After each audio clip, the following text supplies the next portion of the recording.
Hello et bienvenue dans le podcast Astrophile of Coaching. Je m'appelle Florence, coach et astrologue, passionnée par les symboles du zodiaque depuis plus de 20 ans. Ici, on parle des signes, des planètes, des aspects, des transits et plus pour t'aider dans ton analyse et aborder la vie sous plusieurs angles. Si tu es dans la démarche d'apprendre à lire un thème astral, le tien, celui de tes proches ou de tes clientes, et que tu cherches tips et astuces pour faciliter et simplifier ta lecture, tu es au bon endroit. Que tu sois au chaud, au froid, assise, debout ou au volant, savoure ce moment et profite de l'épisode du jour. Belle écoute!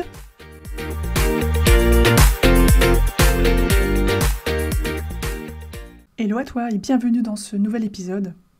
Alors si tu regardes sur YouTube, tu vas te dire « Oui, je sais, ça fait hyper cliché ce rose que tu as à l'écran. Je ne demande pas à tous les cancers de se reconnaître avec cette couleur. J'aurais pu choisir un bleu ciel, un gris, un blanc. Mais voilà la palette de couleurs que j'ai choisie pour ce signe. Si tu me suis depuis un moment, peut-être que tu as remarqué qu'au-delà des mots du Gémeaux, j'aime aussi apporter mon message avec des visuels, des symboles et des couleurs. Le truc qu'il me reste à peaufiner, c'est le ton. Et ça tombe bien, Saturne continue sa progression dans ma maison 3. Maintenant qu'il a débarqué en Bélier, il me dit « baisse un peu le ton ». Et avec l'arrivée de Jupiter en Cancer, c'est peut-être l'heure de mettre un peu de douceur. Alors aujourd'hui justement, en parlant de cette douceur, on va parler de la nouvelle lune en Cancer du 25 juin 2025 à 4,08 °, précisément. Mars débarque en Vierge, respectons la précision. Et en plus c'est génial, comme tu peux le voir à l'écran, ils sont en sextile parfait, la nouvelle lune à 4, Mars à 4 de la Vierge. Et donc ça fera partie du programme justement. Hein. En point 1, on va se rappeler les fondamentaux à connaître avec ma méthode GEM. En point 2, un petit cours d'astro sur la lune en domicile, mais on va aller assez vite. Hein, et on va surtout se pencher sur le fait que la nouvelle lune soit en conjonction à Jupiter. Et on fera aussi un point d'arrêt sur le concept de Jupiter en exaltation dans le signe du Cancer. Et puis on passera au carré de tout cela à Saturne et Neptune en Bélier, le sextile à Mars, et puis les autres planètes dans la rubrique mouvement planétaire, comme d'habitude. À la fin de cet épisode, tu auras appris ou révisé, en mode récré, les fondations à bien connaître, et pourquoi on dit que Jupiter est en exaltation dans le Cancer. En mode technique, une explication synthétique du carré du trio Cancer au duo Bélier, et comment Mars en Vierge soutient la configuration. Et en mode pro, qui est concerné par cette lunaison? Déjà, je peux déjà te le dire, hein, tous les premiers décans des signes cardinaux, bien évidemment. Donc c'est là où je m'arrêterai sur les signes de cette croix cardinale, avec une petite phrase horoscopique légère, une petite question de coaching, et puis peut-être que d'autres signes se reconnaîtront en fonction de ce qui leur parle. Mais pour l'heure, revenons aux bases. Le Soleil traverse la constellation du Cancer, c'est la 4e étape du zodiaque. Et en 2025, le Soleil traverse le Cancer du 21 juin, 4h30, au 22 juillet, 15h17, heure de Paris. Le Cancer, je te le rappelle, c'est un signe yin, premier signe d'eau dans la roue du zodiaque et deuxième signe cardinal. Ce morceau de saison nous invite à ralentir, à se poser, slow down. Ce cardinal eau nous dirige vers l'écoute de nos émotions et de nos ressentis. En lien avec la nature, c'est un cycle qui initie l'été. Les oiseaux font leur nid, la nature encore fragile dépend de beaucoup de facteurs et reste incertaine. D'où l'archétype du signe qui, plus que rester prudent, a tendance à retarder le processus de maturité par peur de ne pas réussir à s'en sortir tout seul. Le premier verbe que je t'invite à retenir pour le Cancer, c'est accueillir. Et on pourrait en dire des choses rien que sur ce concept d'accueil. Retiens-le bien cette année, c'est le nouveau mantra de Jupiter. Mais il y a aussi attendrir, materner, nourrir, rêver, sensibiliser, émouvoir, câliner, coucouner, dormir, accoucher, culpabiliser, fragiliser, pleurer, etc. Précisons au passage, l'ambiance d'une lune en Cancer, elle se veut calme, douce, tendre, innocente, mais aussi capricieuse, immature, lunatique, anxieuse. Donc voilà, si tu es né lune en Cancer, ou même soleil en Cancer, ou ascendant Cancer, demande-toi si un de ces concepts te parle. Alors pour rebondir comme à mon habitude sur le maître ou la maîtresse du signe de la nouvelle lune, eh bien ici la lune est chez elle, c'est ce qu'on nomme en jargon astrologique une lune en domicile. Comme je l'ai fait pour le Gémeaux, le mois dernier avec ma fiche de Mercure, je répète le schéma ce mois-ci avec un rappel des fonctions de la Lune. La Lune, dans un thème astral, nous informe sur notre sensibilité, nos besoins, notre lien avec notre maman, notre perception d'elle, ce qu'elle nous a transmis selon notre ressenti. Elle nous renseigne aussi sur nous-mêmes en tant que maman, et plein d'autres choses intéressantes, comme notre rapport à l'alimentation, ce qui nous nourrit, la qualité de notre sommeil, notre attitude au quotidien, comment on cohabite dans un même espace, avec nos proches, etc. Donc la liste est beaucoup plus longue, mais je te mets un petit résumé. Et puis voilà, le signe de notre lune peut éclairer sur toutes ces choses. Et quand je te disais, j'ai envie d'apporter une précision sur la perception que l'on a de ce que notre mère nous transmet, ça peut être intéressant, si tu as des frères et sœurs, de mettre en perspective et de discuter peut-être avec eux. Tiens, moi j'ai la lune dans tel signe, toi tu as peut-être la lune dans tel signe, et vous ne percevez pas votre mère de la même façon. Donc ça peut être intéressant, vous pourriez avoir un complément d'information par le prisme peut-être de la lune de vos frères ou de vos sœurs. Pourquoi pas? C'est une idée comme ça qui m'est venue, j'avais envie de te partager ça. Mais bon, ici, dans ce contexte, inutile d'en faire des caisses, je trouve intéressant de parler du maître, de sa place en signe qui peut être différent au moment de la nouvelle lune, mais parler du Cancer et de la lune, c'est comme allumer une veilleuse en plein clair de lune, autant économiser l'électricité, en plus Saturne surveille les dépenses. Donc. Ce qui est intéressant à souligner, c'est la présence de Jupiter qui vient d'entrer dans ce signe pour 1 an. Alors pour le coup, là aussi, je te remets aussi ma fiche de Jupiter pour comprendre ce que cette planète apporte à cette ambiance lunaire.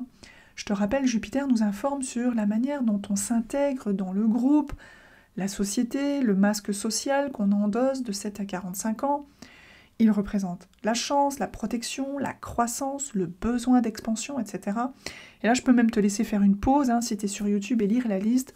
Encore une fois, si tu es sur le format vidéo, soulignons que une nouvelle lune en Cancer, conjointe à Jupiter, ça n'arrive que tous les 12 ans. Encore qu'il faudrait vérifier si les degrés sont aussi exacts. La Lune, dans sa révolution, croise Jupiter tous les mois, mais dire que la nouvelle Lune, c'est-à-dire le Soleil plus la Lune, au même degré, à côté de Jupiter, ici, à même pas 1 degré d'écart, c'est pas tous les jours, et ça mérite qu'on s'y attarde. Je me suis donc demandé, ce cycle nous invite-t-il à nous intégrer collectivement avec douceur, gentillesse, tendresse au sein du clan, de la famille? Ce cycle nous invite-t-il à démontrer nos émotions, notre sensibilité, notre créativité et peut-être même notre fragilité sur un plan plus large?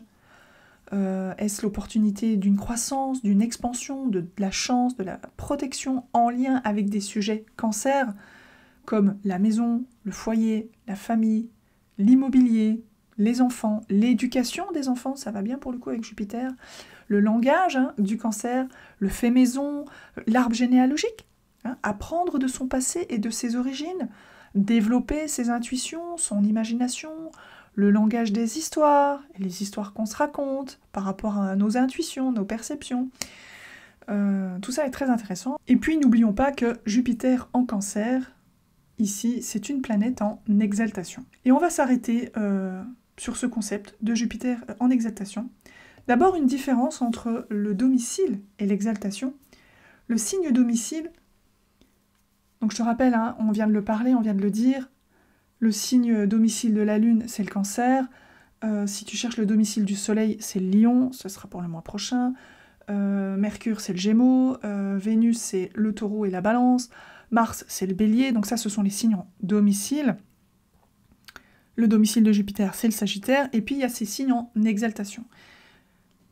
Le signe domicile, donc, c'est une fusion de même énergie analogique. Ils sont en pleine puissance, mais il y a aussi le risque d'excès, puisque voilà, ils parlent le même langage, donc ils ont aussi les mêmes ombres. Alors que le signe d'exaltation offre une forme de bouclier aux fonctions ombres de la planète, le signe soutient la planète, mais sans s'emballer, en fait. Ainsi, Jupiter et le Cancer partagent le goût du confort, de la protection, des traditions, le sens de la fédération, du rassemblement d'un clan. Le rassemblement, c'est un concept très jupitérien, le clan très Cancer, donc ça va bien ensemble. Cette notion aussi d'accueil et de bienveillance.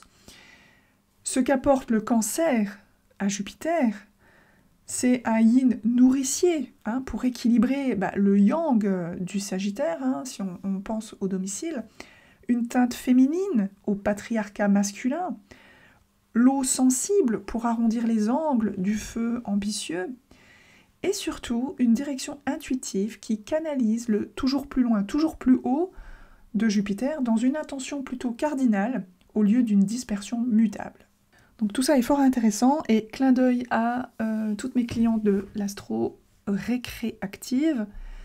Vous avez cette photo qui a été rajoutée dans le module sur Jupiter. J'ai quelque chose que je me suis dit qui pouvait faire corps d'enseignement, donc j'ai rajouté cette photo dans un module dans l'astro récréative. Et puis il y a ce joli carré, un trio Cancer en dialogue avec un duo Bélier qui reçoit la conjonction Saturne-Neptune. Alors, comment interpréter tout cela en un seul paragraphe ? Ça serait une volonté douce, une sensibilité féconde et un désir de croissance dans la tendresse, avec intuition. Un moment pour rester dans sa bulle protectrice, ça tombe bien, c'est l'été. En mode détendu, rêverie, tranquillité, et profiter des siens. Lire un bon roman peut nourrir son âme autant qu'un séminaire de développement personnel. Et pour autant, à la perpendiculaire de ce Cancer, il y a un appel, une aspiration, quelques murmures, qui nous dit « Allez, bouge, passe à l'action, donne naissance à un nouveau projet ». Avec Saturne, ça peut même être une injonction. Il faut, je dois bouger, me réveiller, m'autonomiser. En perpendiculaire de ce Cancer qui aime bien aussi dépendre des siens gentiment. Ça peut être il faut que je réfléchisse à une nouvelle voie. Mais ici, pas dans la précipitation, mais plutôt avec un plan, une construction et un truc solide. Et c'est là qu'émerge une grande réflexion, et pour l'observer dans mon quotidien, entre ce que je ressens, ce que je me dis, et aussi tous les merveilleux échanges que j'ai eus récemment avec mes clientes, il y a cette question. Comment savoir si ce nouveau chemin par lequel je me sens aspirée par rapport à Neptune tiendra dans le temps ? Je voudrais être sûre, avoir une image claire de ce que je veux et d'être sûre que ça va durer dans le temps. Et là, je vais te parler en coach un peu challengeante. J'ai une mauvaise nouvelle. Aucune action entreprise aujourd'hui ne peut garantir sa durée. C'est ça le paradoxe. Le Bélier Saturne. Ce n'est pas l'idée de départ qui va faire la solidité d'un projet, c'est le temps, la patience, ton endurance, ta ténacité et ta capacité à rester fidèle à toi-même dans la durée. Le truc c'est commence. Pose un premier acte, celui que Neptune te souffle peut-être à l'oreille, avec cette sensation étrange mais familière. C'est là, c'est le moment, comme une évidence, soufflée par Neptune, soufflée par le trio en Cancer. Et rappelle-toi que Jupiter t'accorde le droit à la révision.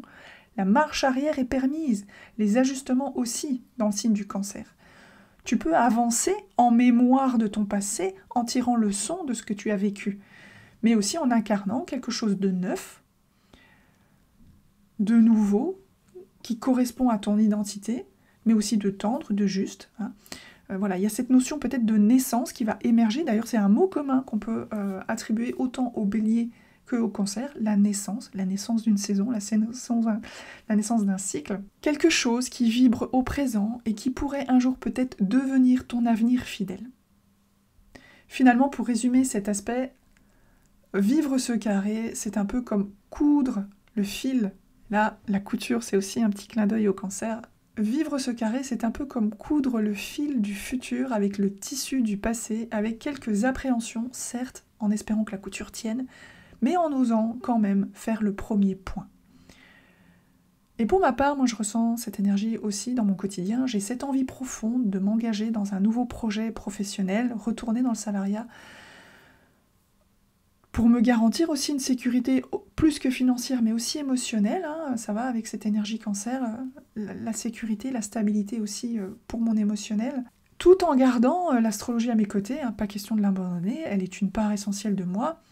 Et j'ai même ces aspirations de nouveaux projets aussi pour l'astrologie. Mais voilà, Plutôt que de chercher à tout maîtriser d'un coup, je choisis de poser des petits actes simples, des premiers petits pas, comme peaufiner mon CV, rédiger des lettres de motivation. Et en rédigeant ce nouveau projet, ces nouvelles lettres de motivation, ça me permet de me reconnecter à mes compétences du passé et les nouvelles, tout en continuant à créer et à partager mon astrologie à mon rythme. Voilà moi là où j'en suis, je ne sais pas où je vais, mais en tout cas, voilà, c'était pour te donner un exemple concret et voir comment toi tu peux jongler entre ces deux concepts. Et d'ailleurs, pour cela, et pour clore cette partie avec les aspects, nous bénéficions du passage de Mars en Vierge du 17 juin au 7 août. Au moment de la nouvelle lune, il forme un sextile parfait avec elle, à 4 degrés. Est-ce que c'est pas magique, ça? D'ailleurs, au passage, je te rappelle que la notion de magie, c'est aussi un concept qui appartient au symbolisme du Cancer.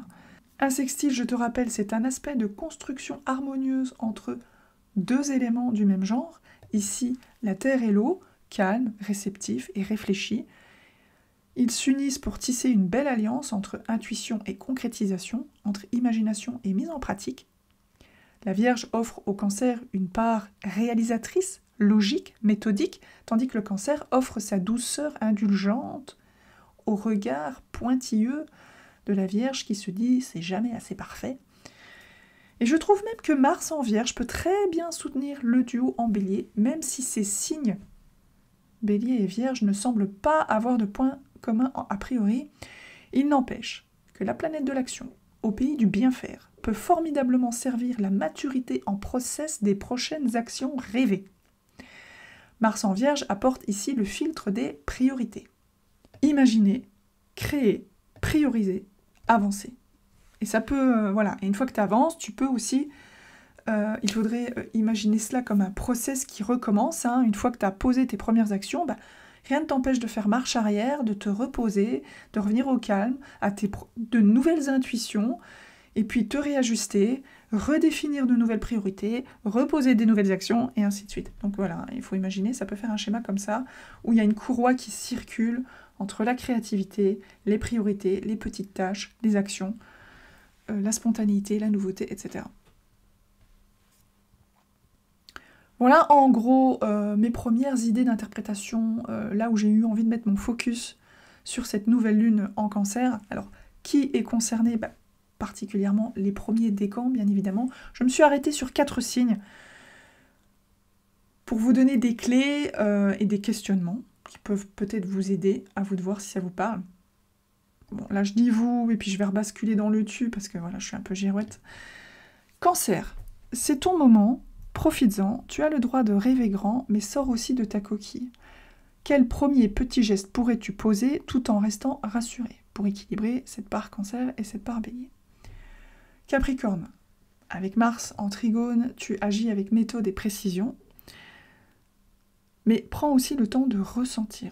Quelle émotion peux-tu accueillir qui pourrait être utile à ta valeur sagesse? Si tu es Bélier, un rêve prend certainement forme, tu voudrais le concrétiser instantanément, à l'image de ton signe, de manière urgente, parce que demain il sera trop tard, mais Saturne te freine peut-être. Comment passer de l'intuition fugace, parce qu'il y a cette notion d'intuition aussi qui appartient au Bélier, et aux signes de feu en général, mais c'est des intuitions impulsives comme ça, à comment tu pourrais passer de ça à une intuition plus émotionnelle, plus posée, pour mieux guider tes nouvelles actions. Et enfin, si tu es Balance, tu partages avec le Cancer la douceur et la tranquillité, mais il y a une nuance entre sentiment et émotion. Saturne te rappelle à l'importance de te préserver, de t'écouter toi aussi, d'écouter ce que ton âme te dicte, et quel équilibre peux-tu mettre en place entre donner aux autres et à toi-même. Sinon, cette nouvelle lune profite aussi aux autres signes d'eau et aux autres signes de terre. En plus, avec le trigone que vous recevez, Scorpion et Poisson de Jupiter, il y a un bon mélange entre intuition et perception.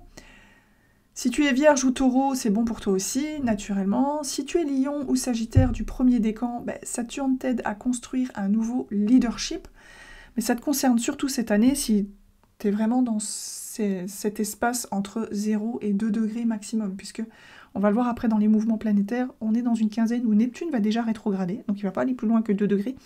Et je sais que Saturne, il ne va pas aller plus loin que 1,50 degré en 2025. Donc ça concerne vraiment, vraiment ces degrés-là. Si tu es Lion ou Sagittaire avec une planète significative qui reçoit le trigone de cette alliance, bah, ça peut être la construction d'un nouveau leadership, par exemple. Et les Verseaux et les Gémeaux qui reçoivent le sextile de cette conjonction en Bélier, bon. Saturne et Neptune, c'est pas Mars et Jupiter, hein. On peut pas dire que c'est une fonction sportive dans l'immédiat. Hein, il y a plutôt une réflexion, une aspiration, des rêves, des intuitions, mais c'est pas forcément palpable. Et ça prend du temps à concrétiser, mais en tout cas, il y a un truc qui se dessine quand même, pour sortir du blabla et être un peu plus dans le feu que dans l'esprit.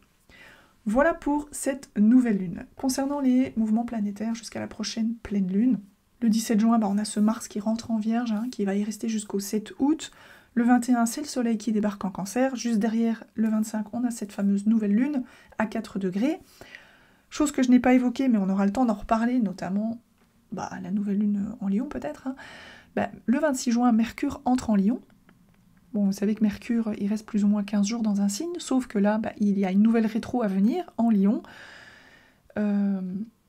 D'ailleurs, Mercure rétrogradera le 10 juillet à 15 degrés du Lion et reviendra direct le 11 août à 4 degrés. Il va y rester du 26 juin au 2 septembre, donc tout l'été avec Mercure en Lion. Le 4 juillet, Neptune Bélier rétrograde à 2 degrés 11. En même temps, on a une Vénus qui va rentrer en Gémeaux, qui va rester jusqu'au 31 juillet. Donc là, ça va être un cœur papillonnant, frétillant, qui s'amuse, qui discute, qui papote, qui joue, qui s'actualise, qui s'informe, etc.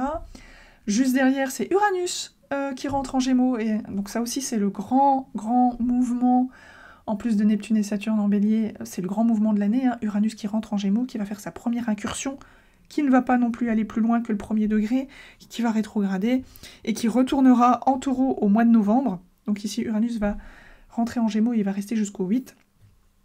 Premières idées qui s'effleurent d'Uranus en Gémeaux. Et le 10 juillet, on aura pleine lune en Capricorne à 18 degrés 50.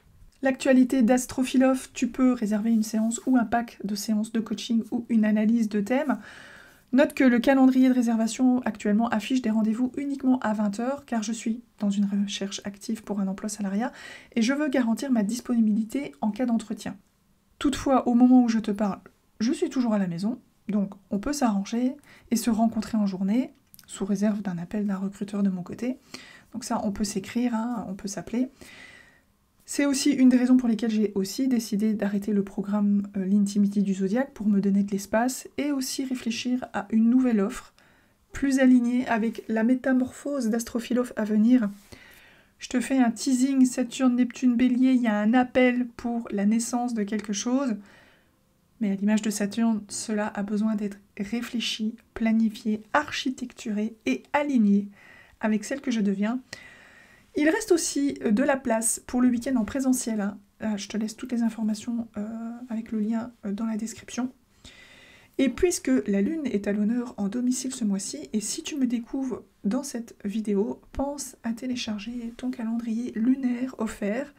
C'est une manière de se connecter au monde du zodiaque chaque jour à petite dose et infuser le symbolisme, mais aussi de rentrer dans ma base de données pour ne rien manquer de ma future actualité. Donc voilà, je te remercie d'avoir écouté cet épisode et de m'avoir suivi jusqu'au bout. Si ces quelques minutes t'ont permis de comprendre des choses, laisse un avis ou un commentaire. Aide-moi à faire connaître cette aventure et faisons-la grandir ensemble. Abonne-toi pour ne manquer aucun prochain épisode et surtout partage avec une amie qui pourrait avoir besoin de cette lumière. Je te souhaite une belle continuation et je te dis à très vite pour la suite.